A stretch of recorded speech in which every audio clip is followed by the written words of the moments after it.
Right. Good evening, all.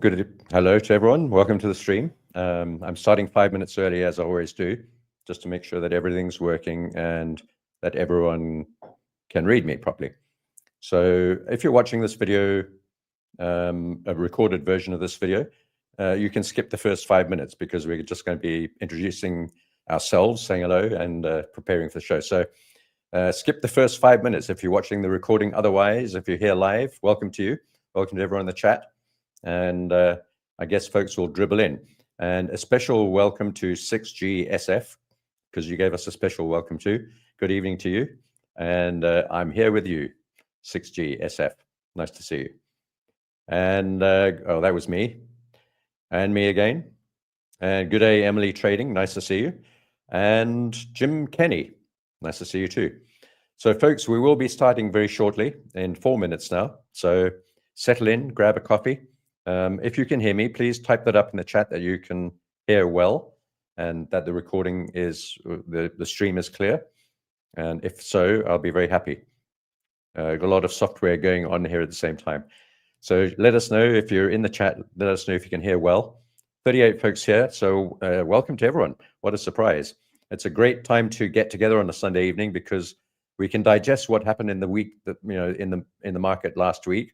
We're on the right side of everything, thankfully. So we'll talk about every single instrument that I'm in, and we'll talk about some of the other stuff that I'm looking to get into. And of course, we'll talk about the markets in general. What's going on?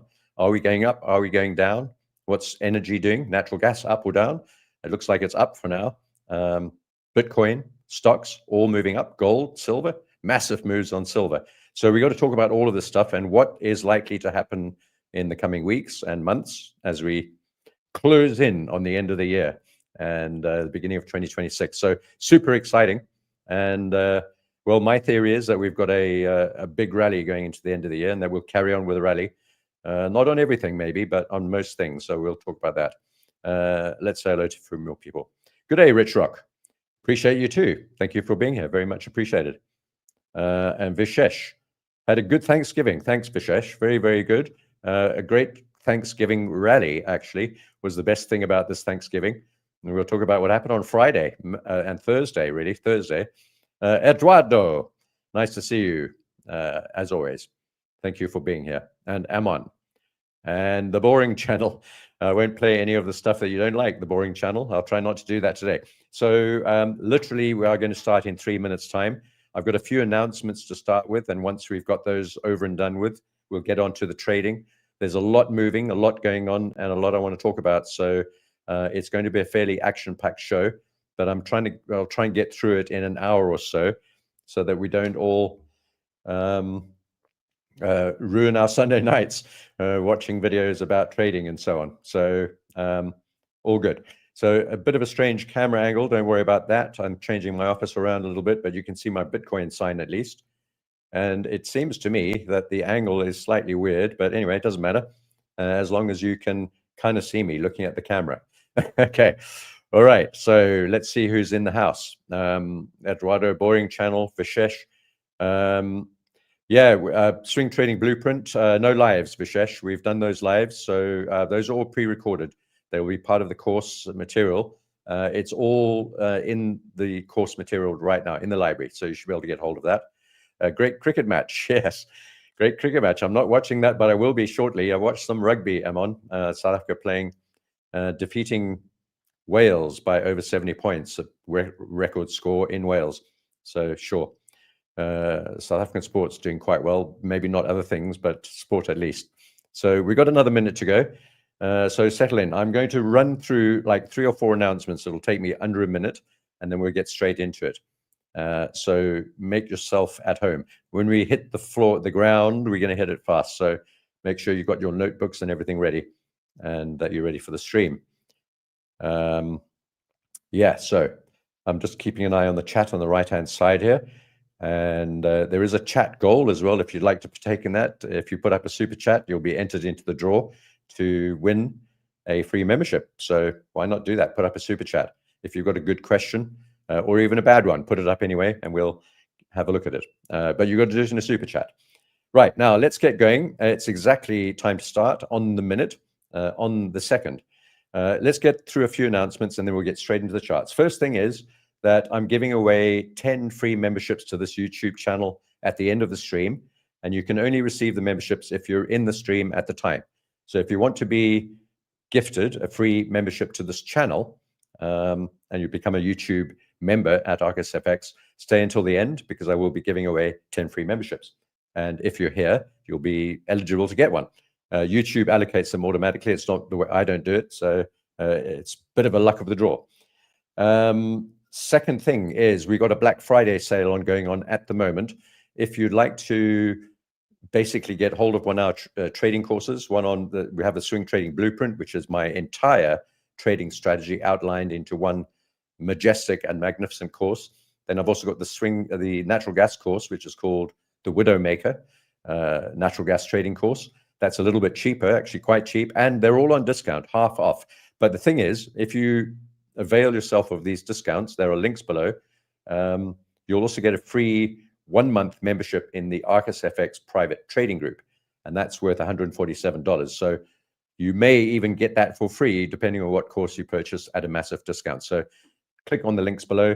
Make sure you get hold of that. Sales end tomorrow, I think. Emily Trading in the chat will be able to let us know. But I think maybe it's tomorrow, maybe it's Tuesday. I'm not sure. Anyway, it's pretty soon. So if you want to avail yourself of that and the free membership, get hold of that. Now, one more thing I'm going to do before we finish off and get into the charts is I'm going to give you the schedule for this channel going forward. We've now structured it so that you'll know exactly when things are. So let's run through the week. There's something on every day of the week except for Saturday. So Monday, tomorrow, I'll be doing my natural gas video and releasing it to the public. So that'll be done tomorrow morning, every Monday morning. And this is every week, all these things that I'm telling you about. And on Tuesday, Crypto Paul will be doing his video on crypto and altcoins. Not sure if it's Bitcoin and altcoins or just Bitcoin. I'm not sure, but check it out. And then on Wednesday, we have a live stream, another live stream similar to this one, but with me and Paul. We'll be talking about the markets yet again midweek. A good time to sort of catch up on a live stream where you can ask questions. And Paul will also be joining me and talking us through the crypto plays that are on currently. So that's a live stream every Wednesday with me and Paul. And then on Thursday, I do another tech video. So like a follow-up to Wednesday's video or live stream. I'll be doing a tech video every Thursday, similar to the tech videos that you know that I normally do. And then on Friday, Paul is live again with crypto. And then on Saturday, it's a day off. Although I might release videos on Saturday too. And then Sunday, which is today, we have this live stream at 12 noon Eastern every Sunday. So make sure to be here. I think that's all the announcements. Stay until the end to grab one of those free memberships of this YouTube channel. I think that's everything. So Emily Trading has just pointed a note up here. Yes, the Black Friday special is running until Tuesday on the courses. And you can use this, and you can use this right now. Write this down, folks. The discount code for 50% off all the courses, and it's a massive saving, is TAKE50, T-A-K-E, 50, or send an email to emily@swingtradingblueprint.com. Thank you very much, Emily. So make sure you grab those, folks, because they'll be finished, the sales finished on Tuesday. Right. Now, I can take a wee breather, get rid of the writing on the page, and get into the charts. So let's go straight in. I'm going to start with energies today because there are a number of things that we've got to cover. Most of what we've been doing is all working extraordinarily well. So, for example, I'm long on the Aussie. I'm going to come back at all these. Just want to sort of do a précis. Long on the Aussie dollar, short on the dollar yen, long on the NASDAQ, long on the S&P, German 30, long on Strategy, Tesla, Coinbase, Nvidia, long on Bitcoin, Ethereum, XRP, Solana. I'm going to go through all of these when we get there. Long on silver, fortunately, and very thankfully, but short on gold. But gold's barely moved, and we haven't even made a new all-time high on gold, let alone this recent lower swing high, whereas silver has made a new all-time high and broken the key 55 level. We'll come back to that. Very, very important. I've got a position on copper, which is hedged. But now we must talk about energies. We'll come back to the softs and grains, perhaps a bit later on, and then some of these other things. But we must talk about energies. Now, natural gas, given that we had the long weekend and so Thursday was a day off. Friday was a partial trading day. That was where this market actually moved, and now we're moving into Sunday night. We have no view of the COT report. We don't know what the commitment of traders is, so we don't know how the market is positioned. But I imagine I could sort of estimate that we're a little bit overloaded to the long side on most of the metrics there, so probably overbought. But we don't have view of that data. The problem is that we were long on this trade. I'm going to show you which one we're trading, and it's actually this one here, NGAS at FXCM, as you can see in the top left-hand side there. And the problem is on Thursday, although we were long, we got long at more or less at the black line over here, and the 50-period moving average. This is the 4-hour chart, and bouncing off the 20, we got long Wednesday.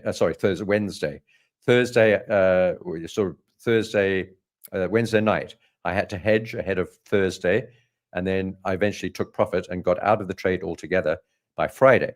Now, Friday, natural gas was moving, and it moved a lot.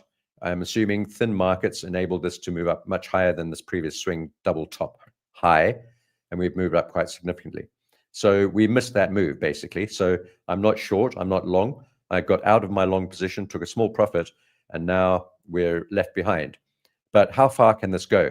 So this is the futures chart over at FXCM. I normally trade this at Black Bull, but Black Bull Markets they're having an issue with their liquidity provider for natural gas futures. And so I've switched over to FXCM. I've got various brokers that I trade with that I've been associated with for a very long time. And some I trust more than others. FXCM is one of them. Black Bull is another one. Pepperstone is another one. So here's natural gas on the futures moving up. And how far, this is back to the day chart now, how far could we get? Now, it's obviously a very, very important point of control that we broke out of here. And by the way, the reason I hedged it because of weird and wild, unforeseen moves that could occur during thin move markets and on the weekend. And it could have just moved down just as much as it moved up. So, and it was only one day. This is a one-day candle that poked up during thin markets in a weird time in between Thanksgiving Wednesday and Friday, and then into Friday, and now it's the weekend. And of course, we may or may not gap when we move into the open a little bit later on. So is this market going to move up or down from here? Well, let's zoom out rather, and have a look. And this is the day chart on the natural gas futures. And you can see, even though we've broken out of that very, very important consolidation zone, and some might call that black line the actual top, because if you look back where we got to over here on that spike through, actually up to that channel center line almost, it did not close above that black line, the horizontal. And so the bodies of the candles surrounding that spike all halted at that black line. And that's where we got to and held around there for a very long time and eventually pushed up. And so we're now up at the next top and basically near the spike of this candle over here in a pretty overbought, where we get this, in a pretty overbought sort of market. Let's put a green line there at the top. And although we haven't quite got there, we're obviously heading up towards there. And we may just, tag that at just around $5. Is it $4.90? $4.90, yeah. $5 is just above there. And we have been up into these levels before, up to that green line just about 6 months ago in March this year. We haven't exceeded that for a very long time since that sell-off after 2021, 2022, when we had not only a surge of capital or liquidity coming into the markets, driving everything up after COVID, including commodities, but also we had the Ukraine situation in Russia driving these prices up. When this collapsed back down again, it came back to the green line. That's where we are now. Look where that spike was. And it's also the previous high in March this year. That spike down there was in October 2022, a long time ago, 3 years ago. And so we're right back there now and heading up in an overbought market. And I guess if we put an RSI on here, I'll do that just to humor those who like these sorts of things, oscillators. And there you can see the RSI is reaching right up into a very overbought area. It was overbought actually when we were consolidating, and we've now moved higher The RSI has not moved higher. So some form of divergence on the RSI here too, but definitely overbought or in that vicinity. So let's get rid of that. And so I don't know which way this is going to gap, or if it's going to gap at all at the open. It may gap up or down. It might just not do anything. I prefer it if it just kind of gapped up through that level and then shoved back down so that we could maybe get a short. But if it moves down and back into this consolidation over here, we may have to look for a long. It all depends really on the 20-period moving average here on the day chart and whether we can hold it. That's the short-term and very powerful, very important short-term momentum indicator for natural gas, 20-day moving average. Now, if we go back to the 4-hour chart, you can see that now this market's not open. As you know, we're waiting for it to open later on in about 7, 8, 9, 10, 11, 12, about 5 hours time. This will open up and we'll see how it goes. I haven't read all the weather reports just yet, but I'm going to go through those straight after here. But I don't think there's anything significant from what I read yesterday. Unless there are any major changes, there's going to be no sort of major weather influence.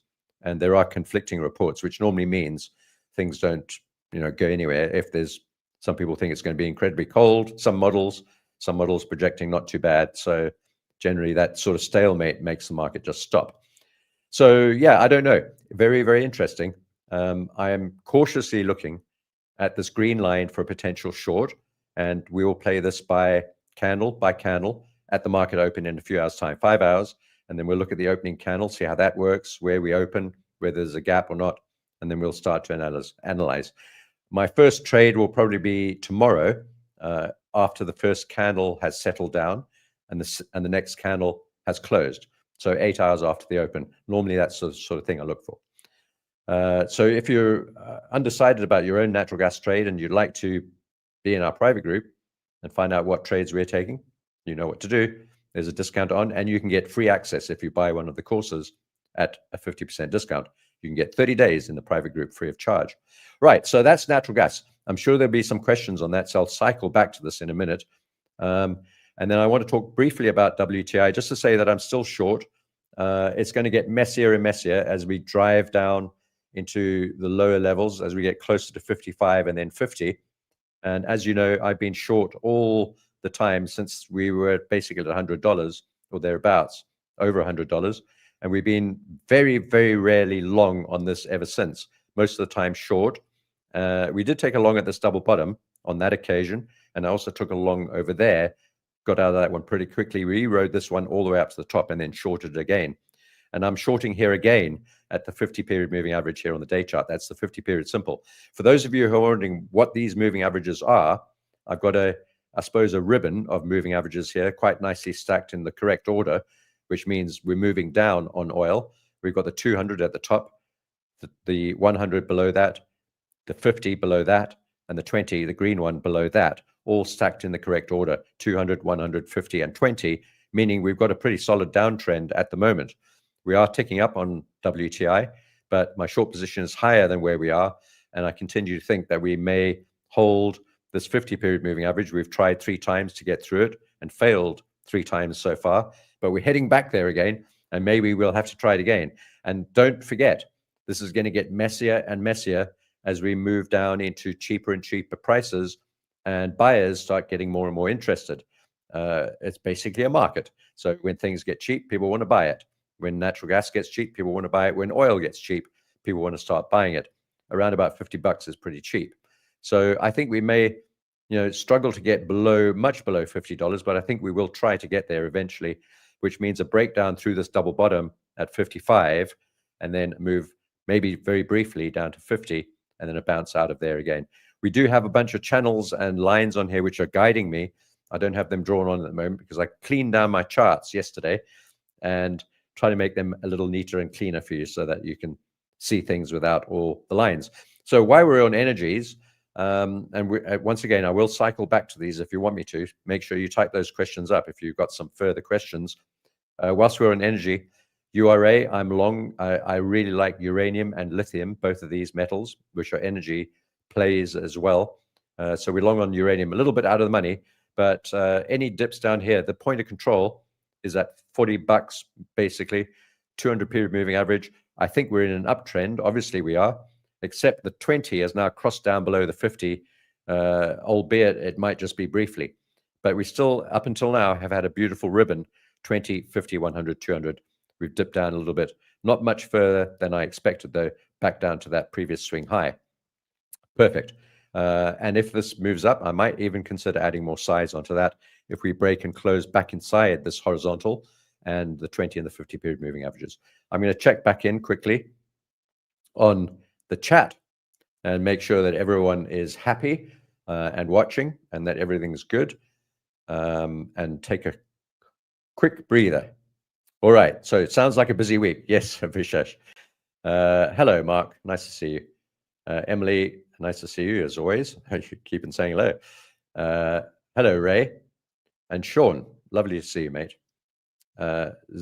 Zenveg. AI, yeah. So that's a very good point. I want to talk about natural gas. Why do I think natural gas is bullish? And that's a good point you put on here. As you can see, natural gas. Let's look at the weekly chart. Is it indeed bullish on a sort of a broader perspective? And you can see, yeah, it is kind of. It's bullish, although we've barely broken out of this kind of large range. But notice one thing: we're trading in the upper end of this range and not the lower end anymore.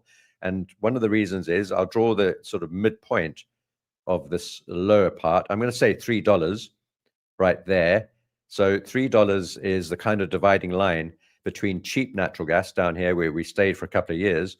Remember, we're trying to grind out the bottom here over and over and over again, trying to get to 375. If you remember watching my videos over the last couple of years, or maybe 3 years ago, you would have heard me saying, and natural gas has a chance of getting to 350, 360, or 375. And I said that in every single video, as we kept on trying to bounce off the bottom. Eventually we got there, and we're in that vicinity still, in the higher level, and I think we're moving into a higher range. And the reason I think we have a higher range on natural gas in general is because energy is increasingly in demand, and the move away from dirty fossil fuels, very dirty, not to say natural gas is clean, but to move away from oil and coal and diesel and stuff like that into natural gas is a little bit better. It's cleaner burning, better burning, more energy efficient. But we have a problem with methane emissions, which create more havoc than carbon dioxide in the atmosphere. However, having said all of that, and I know there's a lot of resistance to use natural gas, I think it's one of those fuels which is going to be around for a long time. It's abundant, it's plentiful, it's pretty cheap, and I think there's going to be a draw on natural gas. Now, these data centers and AI centers and Bitcoin mining centers, some of them and more of them are planning to build their own electric plants based on natural gas energy. And so that's another factor adding to the demand. And of course, we're moving into the seasonal time when there may be more heating demand. Although I say that with a caveat, because 7 of the last 12 Decembers, 7 of the last 12 had ended with lower natural gas prices rather than higher. So about 50-50. So the seasonal aspect doesn't play an enormous effect. So yeah, demand on natural gas. So basically trying to get long, but as long as we're above $3, but I think we may just be reaching a top. Be very, very careful. It's not just a top over here at the swing high. I'm going to duplicate this line, but it's also that swing low from the sell-off after the Ukraine stuff. You can actually see there's a red line there on my chart that says MSB, market structure break, and we're heading up to that level now. So I don't think it's a good idea to get long at 469 because we may reject at 491 or 490-ish. Go back to the day chart. That high might be the point of rejection. It's about 494. We're trading at 470. We may gap up straight up into that region at the open. I don't know. It's just an idea. Gap straight up there, in which case I'll be looking to short it back into this range. So yeah, it's going to be interesting. I don't know how it's going to play out. Another one is lithium. While we're on energies, just to finish off. This one here, we got long on the dip to the 50-day moving average. Very, very simple. If you're ever in doubt about trades, if you think something's long and it's dipped down to its 50 or it's 20 or it's 100 or it's 200, period moving averages and seems to be reversing off that level. It might be a good trade idea if the market is in that direction. Now, I believe obviously lithium is long. If we look at the longer term charts, there's plenty of upside available for lithium, just as there is in uranium, by the way. I want to show you this uranium URA weekly chart and just remind you that there's loads more space for uranium to move much, much higher. Look at the uranium chart. Look at this bottom. It's a smiley face, rounded bottom with a significant takeoff acceleration.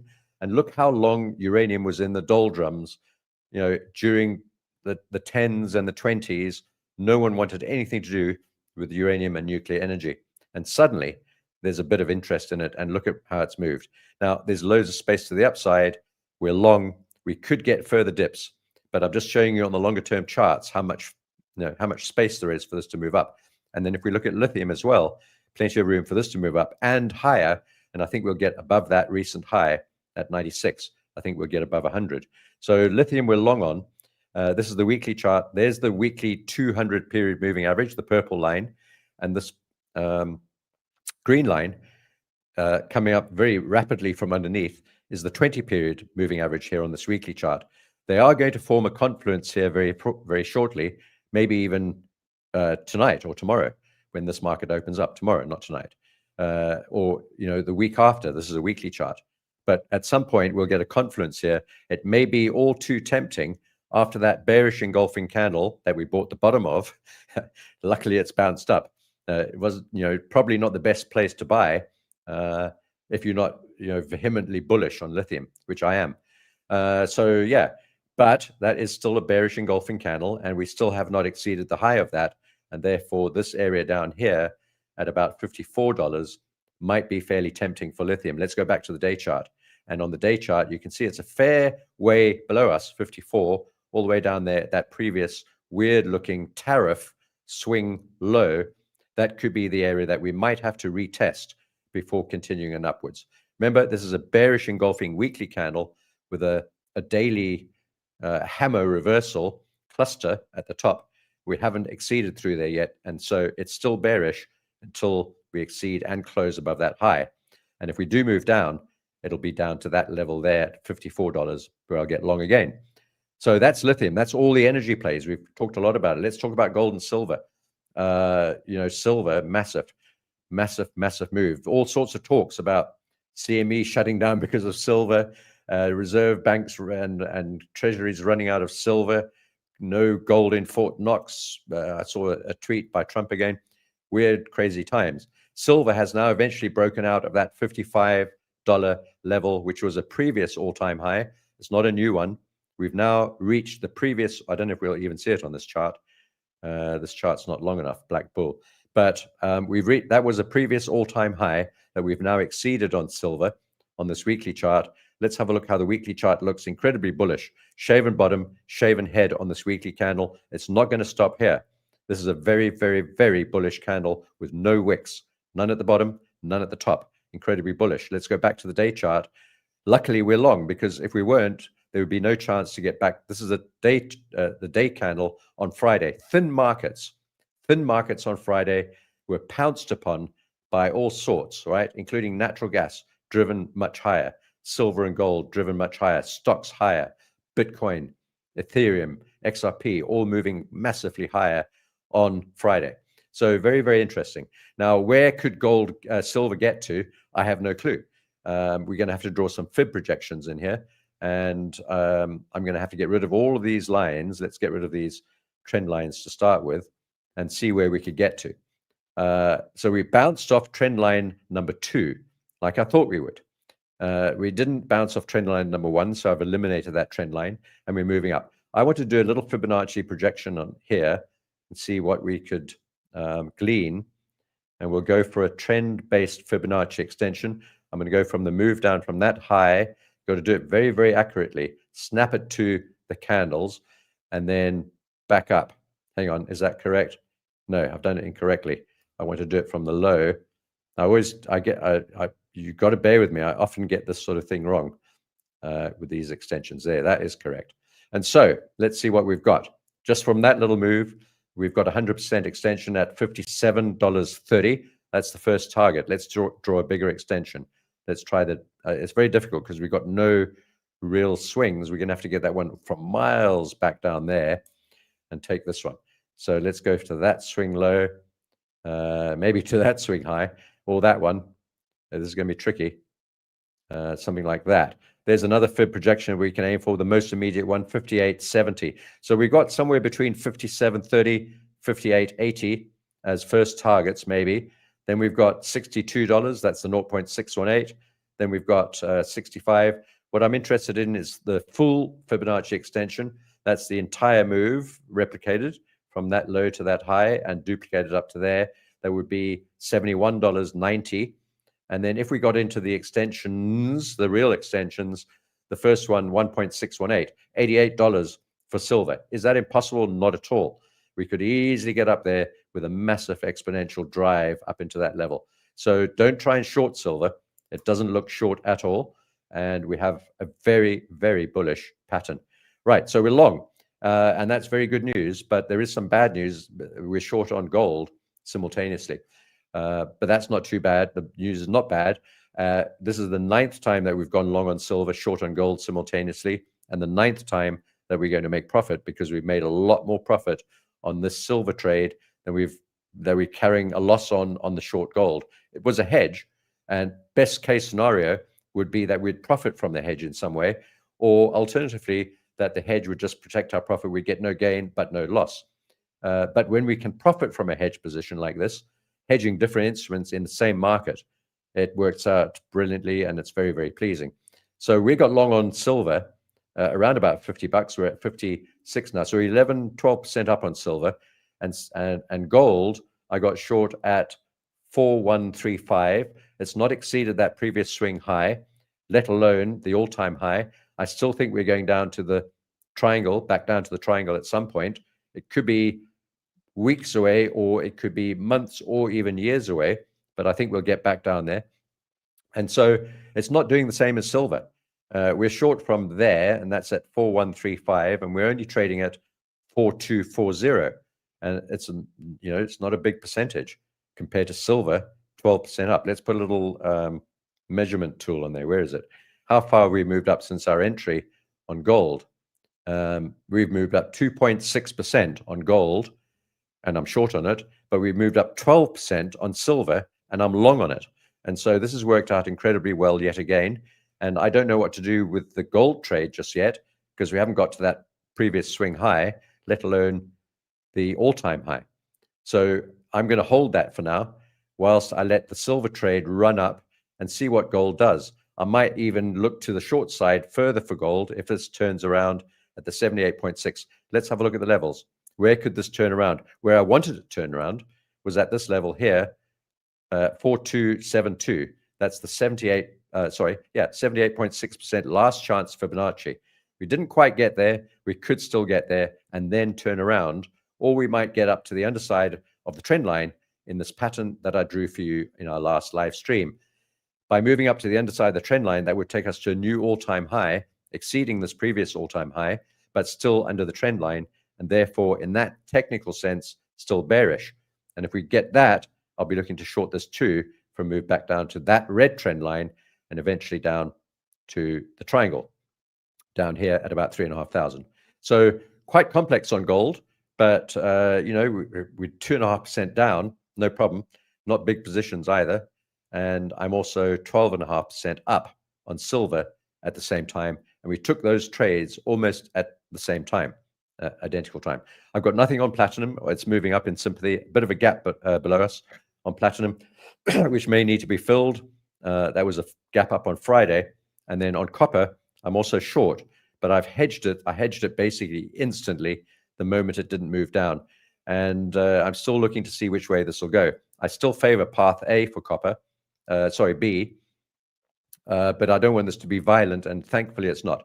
If we see a violent move down in copper like we saw over here on the left-hand side, it would be very bad news for stock markets and equities in general, and would indicate that there's some serious illness in the market, as Dr. Copper is wont to do. So I'm short on copper, but fully hedged. I'm short on gold, negative 2.6%, and I'm long on silver, positive 12.5%, and generally all pretty good. Right, so that's that. Now, let's keep going to the left here and go to the next one. Now, what are we going to do with our Bitcoin? I'm still long on Bitcoin. I'm still long on Ethereum, XRP, and Solana. I'm going to talk about Bitcoin very quickly and show you my positions. And these are all taken in the private group. You all know about them. And we have a long from right at the bottom over there, and one from slightly below where we're currently trading, and one from slightly higher. These lower positions are larger than that very small starter position. What's interesting about this chart, I pointed this out on X, and I want you to have a look at that post if you have a chance, is that it's a very, very simple picture. We had a big rally up, moving up into here. We can talk about the Bitcoin gold chart. It doesn't look dissimilar. Big rally up, and that was the all-time high, and that was in March 2024, and it took us until November 24 to break out through there. We came back, retested it perfectly with a triple bottom, not quite a triple bottom, but something like it, you know, lower lows, each one with a, well, especially that one, with a tweezer bottom, absolutely beautiful, against that previous low, which created the next rally out of there up into the next high. And that's where we got to over here at about 127-ish. We then moved down, all the way down, and it's been absolute chaos, carnage, liquidations of leverage, fights between JP Morgan, Michael Saylor, Strategy, everyone's getting in on the mix, the Trump family getting in on this fight too. I think they'll all come out in the end. I think they all want the same outcome eventually, just some greed creeping in, avarice, yeah. But so yeah, I think it's going to be okay. I think Bitcoin's going to be fine, is what I'm trying to say. And I think that the fact that we came back down to the 78.6% Fibonacci, the last chance fib, and as I said in my video last week on Friday, I always take that last chance fib if it looks good, or if there's a vague possibility that it could work out. And look what happened there. We came down to that fib. We broke down below it with a massive spike low on that last clear out on the 21st of November. We then held it with a tiny star doji candle with a large volume. That little tiny candle there had one of the largest daily volumes out of all of the surrounding candles, but the candle is minute. Massive volume squeezed into a tiny candle, created a fairly significant explosion out of there. We immediately reclaimed reclaimed the channel, reclaimed the 78.6, this little horizontal line over here, reclaimed the broader, big falling down channel, which I'm now still calling a bull flag, in that if we bounce out of here, it will be a flag, and close above the channel, retest from the top and move up, will be a flag. And also at the same time, we've moved up inside this tiny little baby channel. I need to go to the 4-hour chart to zoom in on this. There's the little baby channel, and look how we've traded in there. We bounced off the bottom of the baby channel and the larger channel and the 786 amidst a very incredibly over sold situation. And the weekly RSI on Bitcoin, I want to show you this actually. It is rather interesting because the weekly RSI is the lowest it's ever been, as far as I can remember. Is it the weekly or is it the monthly? Can't remember now. I think it was the monthly RSI. Anyway, maybe it's the monthly. No, the weekly. We'd never been at the bottom on the monthly. So I can't remember why I said this was the lowest it's been in yonks. I was looking at the Bitcoin gold chart. That's right. But anyway, nevertheless, incredibly low on the RSI. That's not really my thing though. So I'm not too concerned about that. But bouncing out of there nicely. Now, going back to the 4-hour chart, I want to show you this.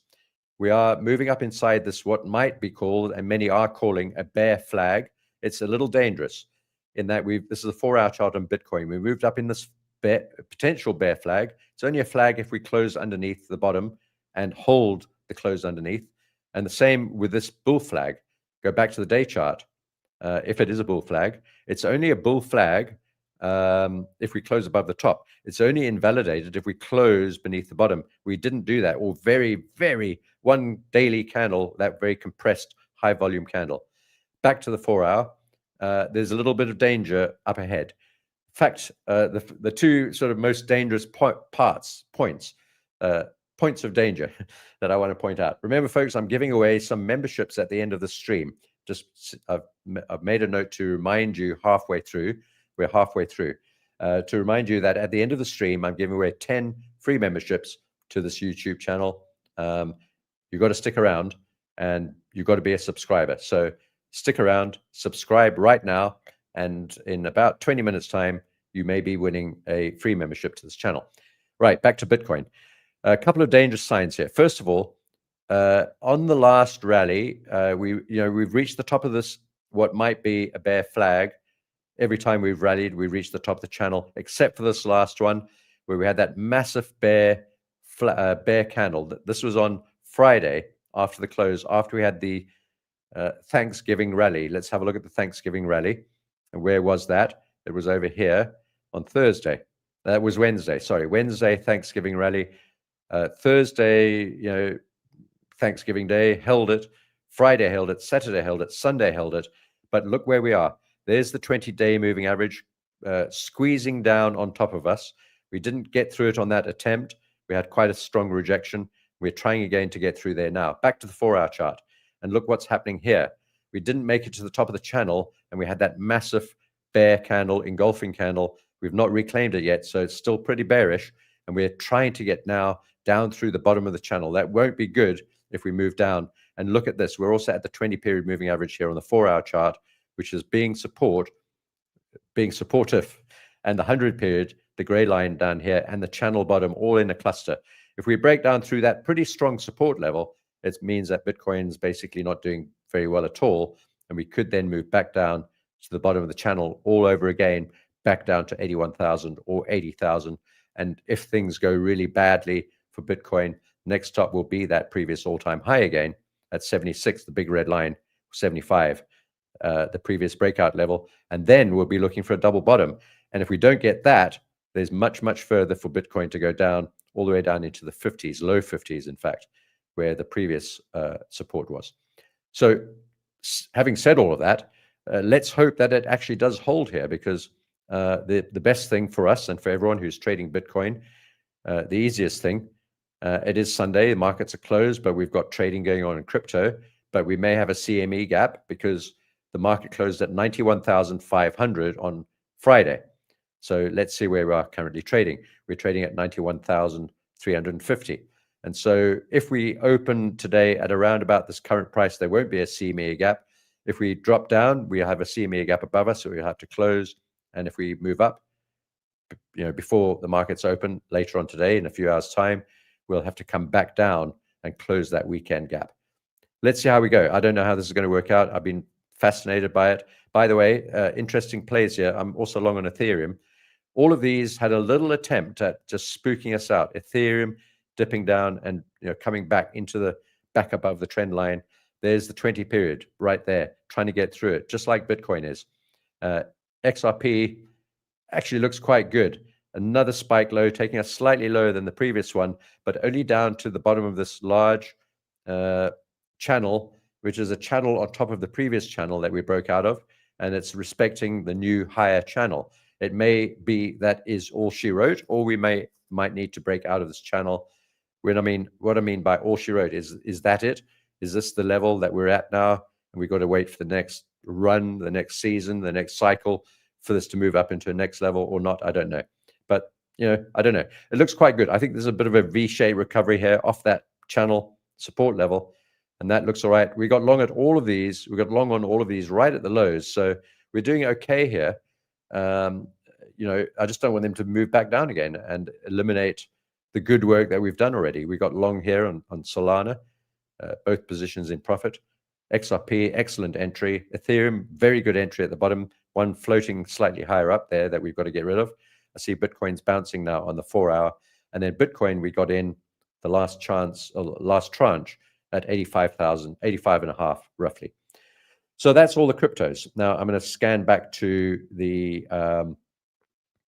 I shouldn't have left that thing on there. I'm sorry about that. Covering up all the charts, being silly. What platform is a private group held on? On Slack, the boring channel. I don't use Telegram. It's not secure. So we have a secure Slack, private Slack channel. Hello, Akit. Hello, Ray Kane. Yes, thank you, Emily. Done what?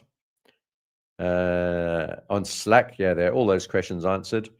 Questions, nothing.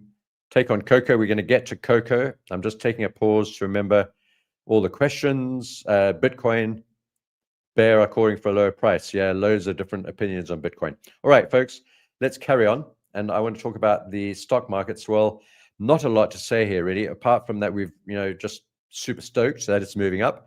And I think we've done it. I think we've achieved what we wanted to. Once again, a massive move up on Friday in thin markets.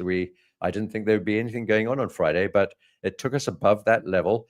All the moving averages are now below us on the NASDAQ, including the 20 and the 50. And we're above that horizontal black line. And we're long. We've got various long positions. Most of them are now in profit. We've got a small, very small position right at the top there that is not in profit. And my target for the NASDAQ remains the next green blob.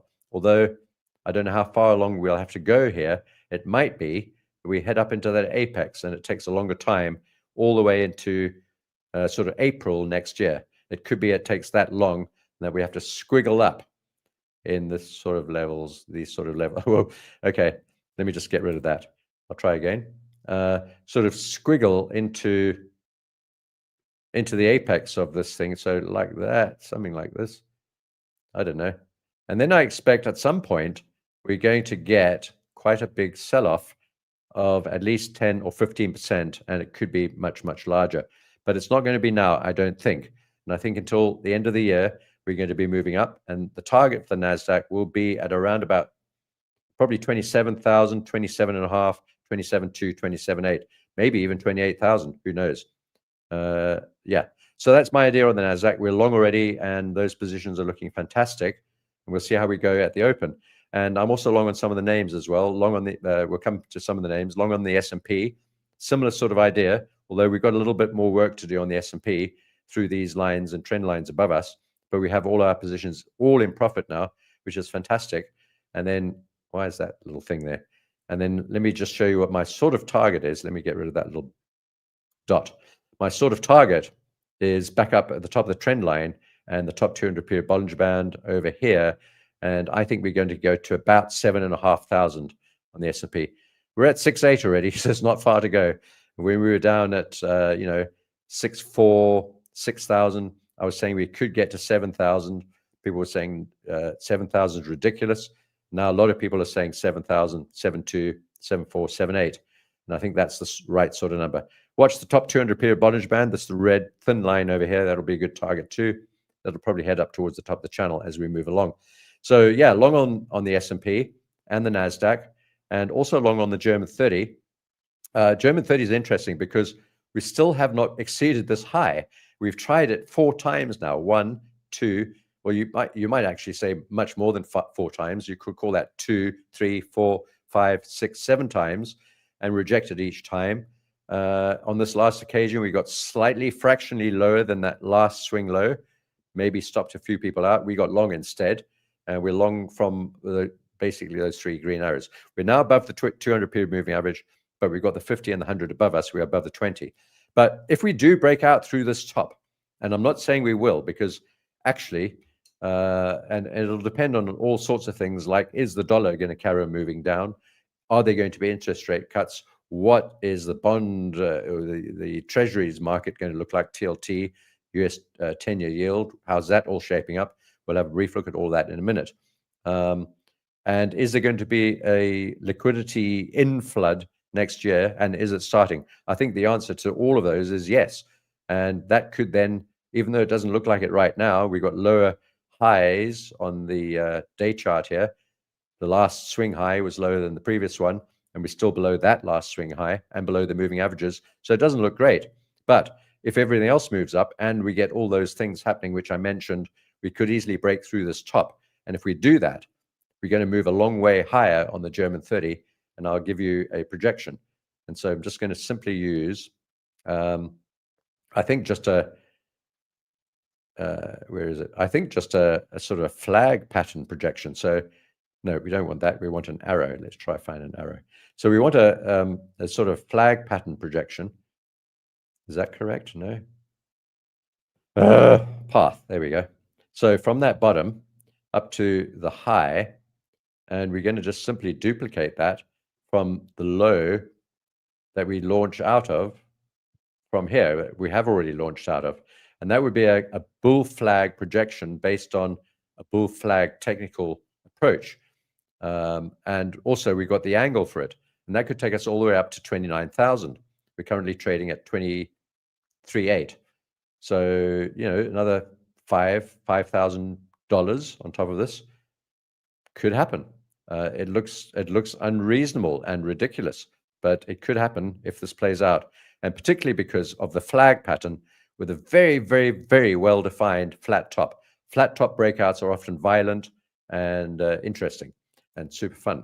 So that's the German 30. I'm also long on MSTR, and I know there are a lot of naysayers about MSTR. This is one of my favorite plays, though, and I think this is the cheapest we're going to get it for a while. Unless and I'm not saying that we could get lower. I've got 3 lines on this chart. You can see what the numbers are. You can pause it and write down the numbers. We could get down to the green one or the lower purple one, but I don't think that's the most likely case. And I think we're going to try and bounce off this previous all-time high. And it's also a fib retracement, which I'll draw in for you very quickly. I like Fibonacci retracements. They make a lot of sense to me in general, and I trade with them a lot. I use them every day. So that level down there, as I said, the green line, this is close to the 78.6. We're below the 618 at the moment. That's a very long-term fib. But if we draw a fib just from that low up to where we are currently, let's try and make this accurate. Try and get that low there up to the high over there. You can see we came down to the 78.6% and exceeded it, and there's still some space below. So it's not all bullish, but so we've broken down through some of the key fib levels, but we are at a very, very important support level, and obviously incredibly oversold. And if we look at this on the weekly chart, you'll notice that there are, I think we've had 9 weeks down, and 7 weeks down. This one last week was the 8th week. 1, 2, 3, 4, 5, 6, 7. And normally after 7 black weeks, it's pretty unusual, very rare, the 8th week will be the pause or hesitation week, or it will be the turnaround week, the reversal week. And if this is going to be bullish, this week should be the marker for the low. Not to say we can't, faff around here a lot more, but 7 weeks down, 8th week marker, and then we resume the uptrend. That's the idea. And I'm long added more right at the very lowest point that we could last week on MSTR. A lot of this will depend on Bitcoin and whether these issues between Strategy, JP Morgan, Jamie Dimon, and Michael Saylor and Eric Trump are all involved in this. And that name hasn't been mentioned a lot, but he's in the mix as well. Trust me, I've seen some reports on that. So I think if they can all just sort their stuff out, and I could be a happy story in the end. And of course, we've got the delisting situation, which might also be resolved, the MSCI delisting of MSTR. Now, if you don't know what all that's about, go and do some research. There's no time in these sessions to talk about it, but just to make you aware that we are cognizant of these issues going on. Right, now, I want to talk about the dollar index moving down. We do want the dollar to move down, because if it moves down, we'll see the 10-year move down, we'll see TLT moving up, we'll see less pressure, downward pressure on most of the commodities and most of the investment vehicles that we've been talking about, metals, Bitcoin, stocks, and some of the commodities. If the dollar remains down, it's not really down, it's still at 99.5. So we needed to move down. We rejected the 20 period, we reject 200 period here on the Dixie. This is Dixie Moab. This level here, the orange level, is a level which I think is going to be incredibly difficult to exceed in coming days and weeks and even months or years. And so I'm hoping that we will just hold below that red arrow on the dollar. If we do that, and it's not going to move down fast or violently, I don't think, but it may just dribble down and faff around. And I think in general, I don't buy the dollar is doomed story. I think the dollar is stable coin story is more likely to be the case, and that dollar has still got a fairly bright future in one form or another. So yeah, but it is moving down. It does need to move down a wee bit. I think we get another 2 or 3% down on the dollar.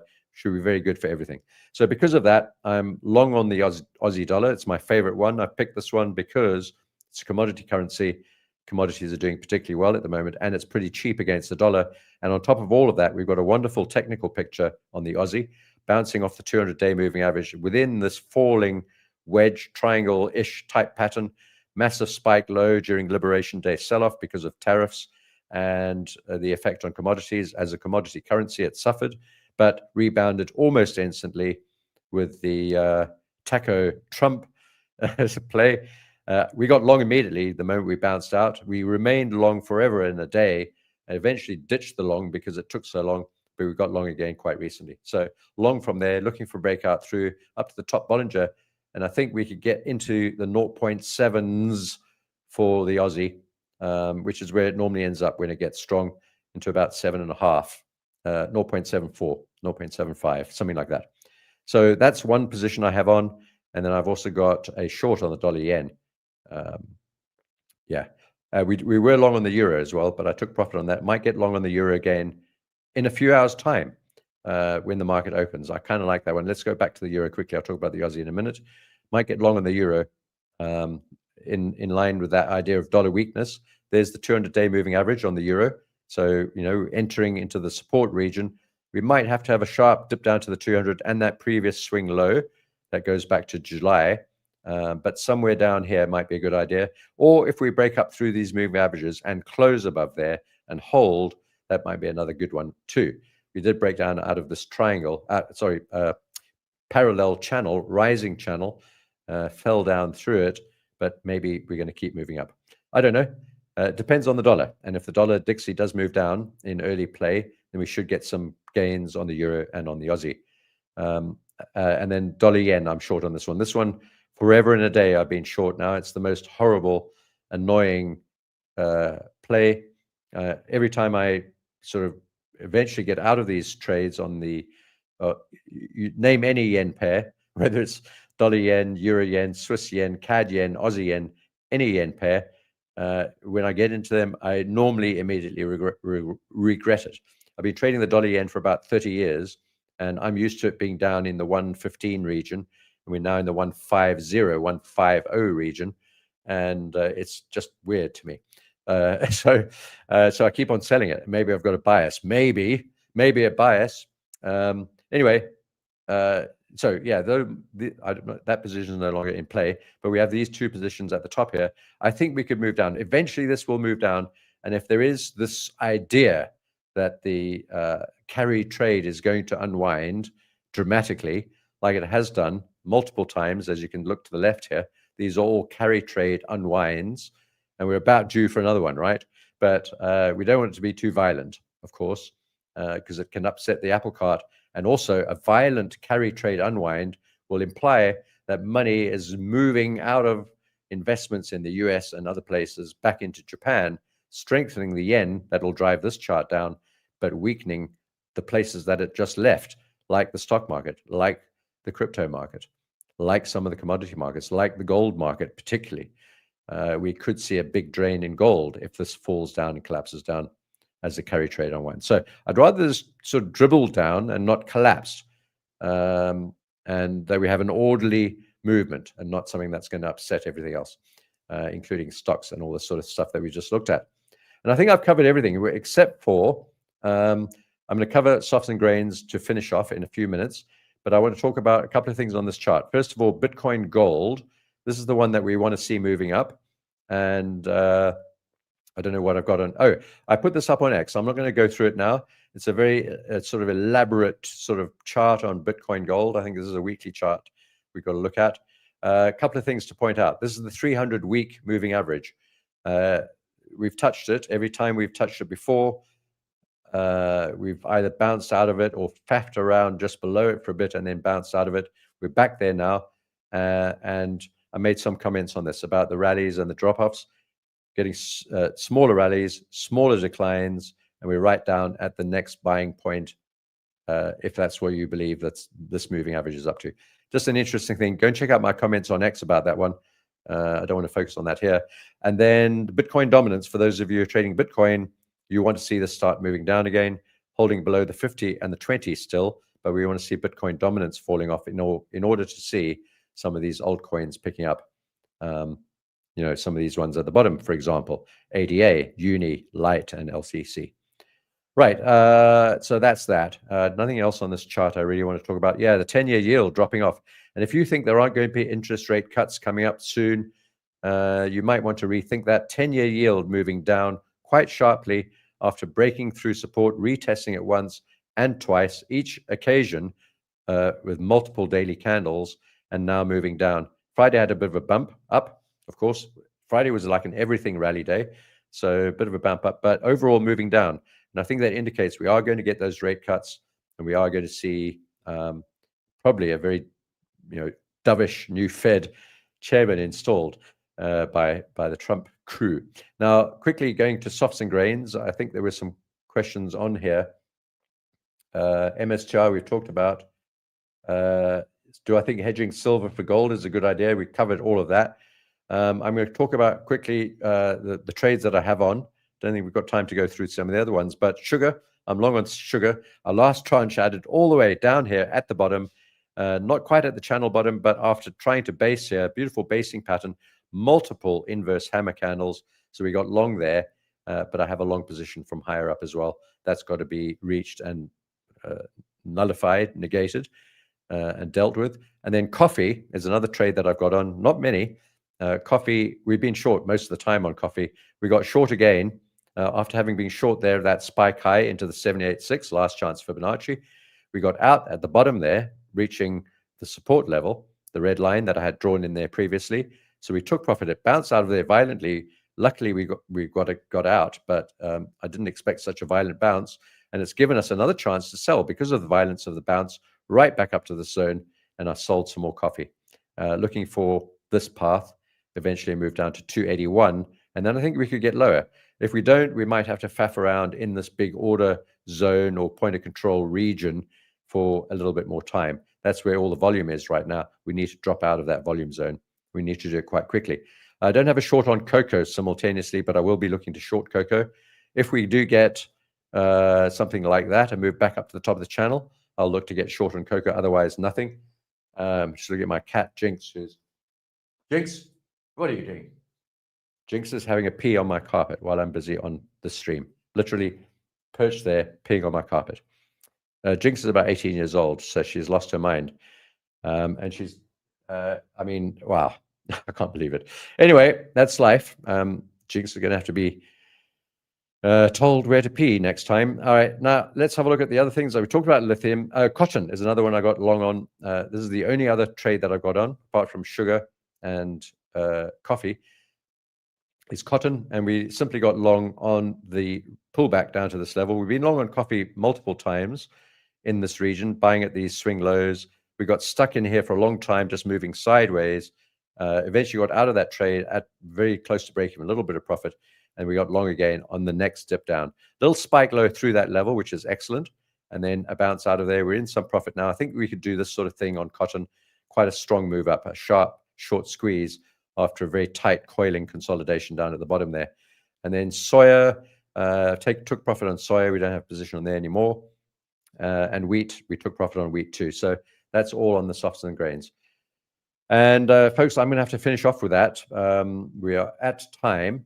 And I think I've covered basically everything. Of course. Yeah, I've covered everything. A lot of different ideas on Bitcoin. Sure, that's for sure. Please do join Crypto Paul here on this channel on Tuesday. He'll be talking about Bitcoin. He's our crypto expert, and he'll also be doing a live stream during the week and joining me on Wednesday for a dual live stream with me. So make sure to join there, because Crypto Paul is a fantastic crypto trader, and he'll give you all the gen. Cotton, yeah, we talked about cotton. I think we covered that. Jinx expressed an opinion and analysis of coffee. Thank you, Boring Channel. I always appreciate your great encouraging comments on this channel, even though they may not be construed as such. I do appreciate them, nevertheless. Right, now, folks, I'm going to give away some memberships. So I'm glad that for all of you who stayed, I'm going to give away 10 free memberships right this minute, and YouTube will allocate these as it chooses. So I don't have a choice unless they're all given already. Hang on, they might all be given away. I might have to buy some. Might have to buy some memberships. Let's buy 10 memberships.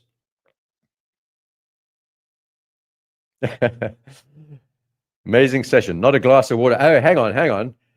I have got my Red Bull. Don't you worry about that. Definitely got my Red Bull. Right, let's see if we can get this through. I'm actually purchasing these for you folks, and I think it worked. There we go. Welcome to your membership. Paid for from my own pocket. Back into my own pocket because it'll come back to me, but YouTube takes 30%. So I hope you appreciate it because I've given you that 30%. Welcome to all of you. It's wonderful. In fact, I can't actually see this. I can't put these up in the chat because they're only showing in the live stream on YouTube. I can't see them in the back end here. Jinx expressing his opinion on my coffee analysis. Yes, we talked about that. Not a glass of water, but Red Bull, as I said, Vishesh. And there you go, 10 free memberships, folks. Cheers. Enjoy your memberships. Yeah. All the scripts. I think I've done just about everything. I think, folks. Unfortunately, not Lucky this time. Sorry, Lucky. Sorry, mate. You'll get the next one. Don't worry. And it's only $2 anyway, so just join. Just pay for it. Join with your $2. I've just spent $20 on everyone, so you can spend $2. No problem at all. All right, folks. Well, thank you for joining us in the stream. It's been wonderful. I always enjoy it very much, and I know it's always quite a lot to get through. I'm trying to slow things down. I've got a lot more time with ArcisFX now, and we're doing videos every day of the week, every week going forward, except for Saturdays. And so I have more time, and I can slow things down because we'll have loads of time to talk about things. So make sure you subscribe to this channel. That's free. That's all you have to do to make sure you see all the videos. The other thing you could do is join this channel. If you didn't get a free membership just now, that's only a couple of dollars a month. And you'll get the members videos, which you will not get if you're not a member of this channel. So for $2 a month, you'll get free videos on this channel every week. It's worth it. And then if that's not enough for you, you can join our private group. There are links below. And as you know, we have a discount on all of our courses, plus free membership to the private group for 30 days if you buy a course. I think that's absolutely wonderful. I don't think you can get a better deal than that. So avail yourself.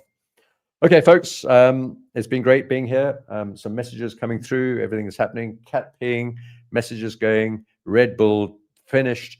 That means it's time to end the stream. And I'll see you. I will see you tomorrow in my natural gas video.